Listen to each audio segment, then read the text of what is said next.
Hai, nama saya Ferdinand. Saya buat video tutorial mengenai tema ide bisnis. Berikut kita simak videonya. Ya, pada kali ini slide yang mau saya sampaikan ide bisnis bisa dari hobi kita, hal yang sederhana dikembangkan. Ini tahapan memulai bisnis, mencari ide yang tepat. Mencari ide yang tepat ini dari hobi kita, hal yang sederhana kita bisa kembangkan, hobi yang bermanfaat bagi kita atau yang kita senangi, yang dapat kita jadikan sebagai ide bisnis yang cocok bagi diri kita. Jadi kita harus memikirkan hobi yang kita senangi itu harus mampu dapat kita kuasai dan kita kerjakan dengan baik. Dan kunci suksesnya ide bisnis ini menjalankan bisnis yang kita kuasai agar dapat dengan mudah menjalankannya. Dan yang kedua, gali informasi pada bisnis yang kita minati. Sebelum kita memulai bisnis, ada baiknya memahami karakteristik usaha agar tidak menjadi korban orang jahat yang dapat memanfaatkan ketidaktahuan dalam menjalankan usaha kita. Yang ketiga, menyusun rencana bisnis, di mana bisnis yang direncanakan ini dengan tepat, yang meliputi bagaimana kita mengkonsep secara detail usaha kita, mulai dari struktur pemodalan, aspek teknis, manajemen pengelolaan usaha, sehingga kita harus buat di buku khusus dan menyusun langkah-langkahnya dengan sistematis. Juga membuat target yang realistis. Dan selanjutnya, ukur potensi bisnis. Ukur potensi bisnis ini mengukur peluang bisnis yang baru yang akan dibuat bagi bisnis kita yang akan dijalankan agar dapat maju dan berkembang. Semua usaha ini dimulai karena ada kebutuhan. Setelah kita mampu mengidentifikasi adanya kebutuhan pasar, barulah kita dapat menciptakan pasar yang potensial dan sesuai target kita. Dan riset produk yang akan kita dijual. Jadi sebelum membuka bisnis, kita lakukan riset terhadap produk yang akan kita jual. Fungsinya untuk mengetahui minat konsumen, hal non teknis yang kadang tidak kita pikirkan, dan berbagai hal lain yang akan semakin menajamkan rencana usaha yang telah kita susun. Dan langkah berikutnya, kita ciptakan produk yang unik dan menarik. Di awal bisnis yang kita jalankan, setiap produk harus mampu mencuri perhatian konsumen. Jadi kita harus membuat produk yang unik, yang dapat menarik perhatian konsumen, yang berbeda dengan kompetitor yang memiliki kelebihan khusus. Jadi keunikan ini dapat diaplikasi dalam bentuk merek, pengemasan, cara penyajian, dan servis. Langkah berikutnya, berani bersaing.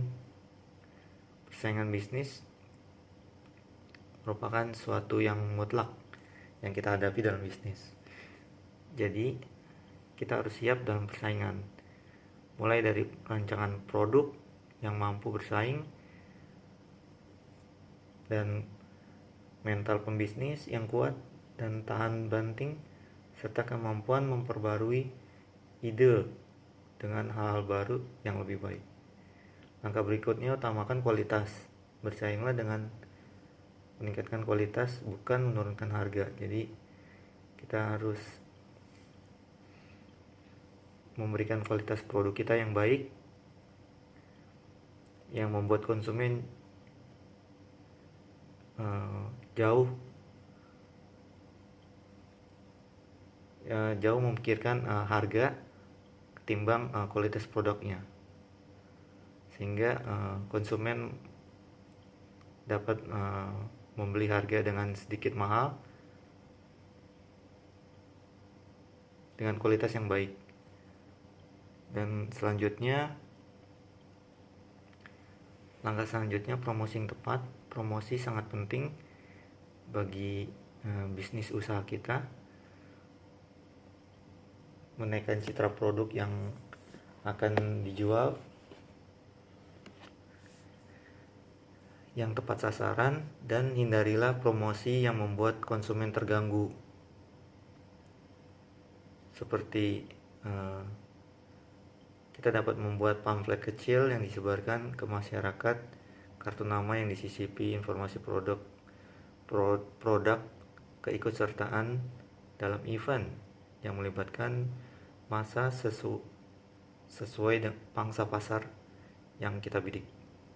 Dan langkah selanjutnya, konsumen adalah mitra kita, dimana sangat baik jika kita menganggap konsumen adalah mitra bisnis.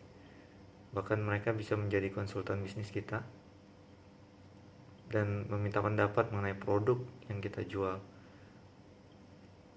Langkah selanjutnya ada pemilihan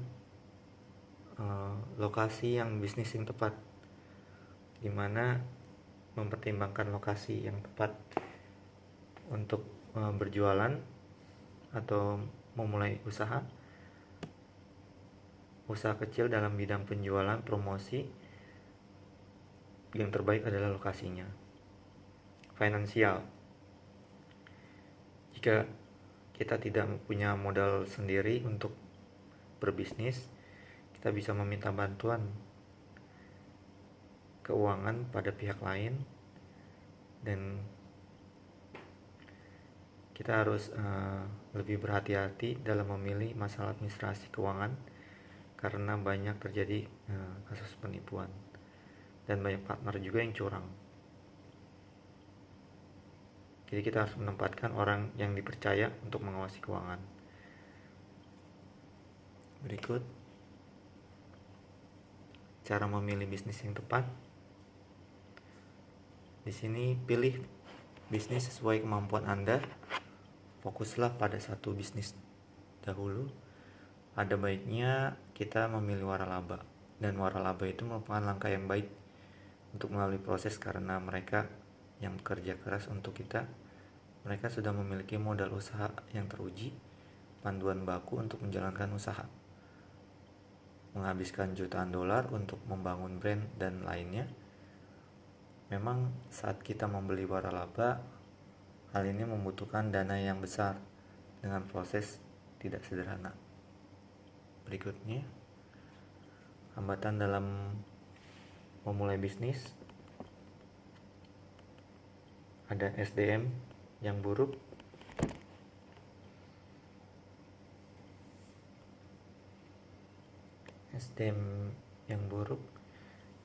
akan menghancurkan bisnis yang kita jalankan.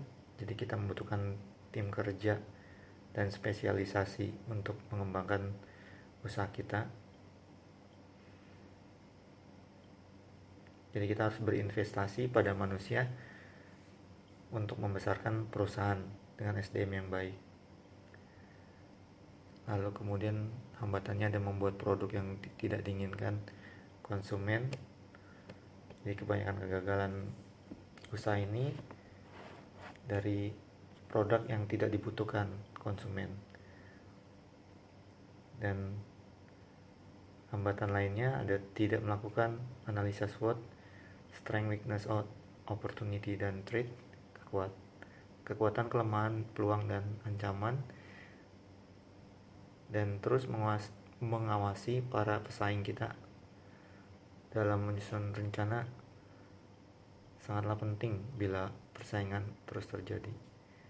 Dan hambatan lainnya tidak menentukan prioritas konsumen merupakan raja, sehingga kita harus menentukan siapa yang menjadi prioritas atas produk yang dijual. Tentuan segmentasi ini mengetahui karakteristik konsumen dan pelanggan. Hambatan lainnya ada penentuan harga yang tidak tepat. Menentukan harga adalah hal yang sulit ditentukan oleh seorang usaha yang pembisnis yang baru, di mana harga ini ditentukan harus dapat berubah menyesuaikan situasi perekonomian atau berinovasi dengan menciptakan produk baru yang terjangkau. Hambatan lainnya penjualan yang buruk. Seorang pembisnis pemula harus memperhatikan siklus penjualan produk, yang produk lama atau produk bisa dikembangkan menjadi produk baru. Jadi kita harus memperhatikan lamanya produk di pasaran dan terus berinovasi mengeluarkan produk baru. Hambatan lainnya perencanaan modal. Setiap bisnis memerlukan investasi, dan seorang entrepreneur membuat perencanaan modal dan target. Dengan perencanaan modal yang kuat, para pengusaha dapat memutarkan modalnya untuk mengembangkan usaha. Yang terpenting bagi entrepreneur adalah sukses. Dan hambatan lainnya pendapatan yang tidak stabil. Menjalankan bisnis, pendapatan yang kita terima setiap bulan tidak tetap. Kadang memperoleh keuntungan yang besar, tapi bulan berikutnya laba yang kita peroleh lebih kecil. Guna mengamankan keuangan kita, merencanakan bisnis sampingan sambil tetap kerja di kantor. Hambatan lainnya tidak bisa membaca pasar. Bisnis yang kita jalankan sangat bergantung pada pasar, jadi kita harus pandai membaca situasi ekonomi guna menentukan strategi bisnis yang kita lakukan.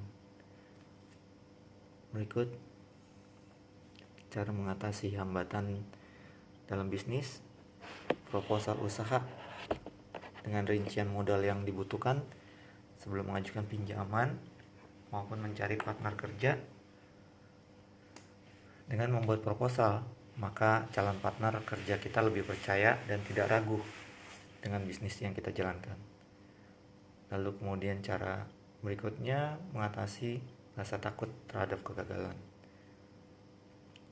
dengan jalankan bisnis yang fokus dan ketekunan kita. Berikutnya mengatasi rasa tidak percaya diri. Untuk meningkatkan rasa percaya diri kita untuk membuka usaha sesuai dengan skill kita. Jika skill kita masih kurang, kita perlu kembangkan dan kita bisa memberdayakan SDM yang terampil. Dan berikutnya mengatasi kesulitan pemasaran, menawarkan kelebihan prospek usaha kita agar mereka bersedia menjalin kerjasama bisnis dengan kita.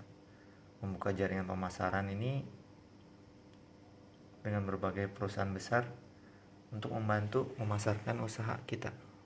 Berikutnya, kesimpulannya, ide bisnis dari hobi yang diminati dan dikuasai dalam bidang usaha, dan seluk-beluknya kita kuasai.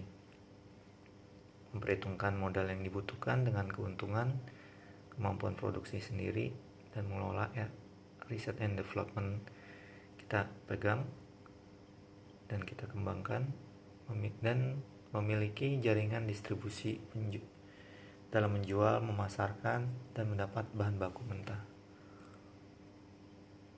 dan memiliki kemampuan pengetahuan kompetitor, pasar, daya beli dalam menentukan produk, harga, produk sendiri, dan kebutuhan customer. Sekian dan terima kasih slide yang disampaikan.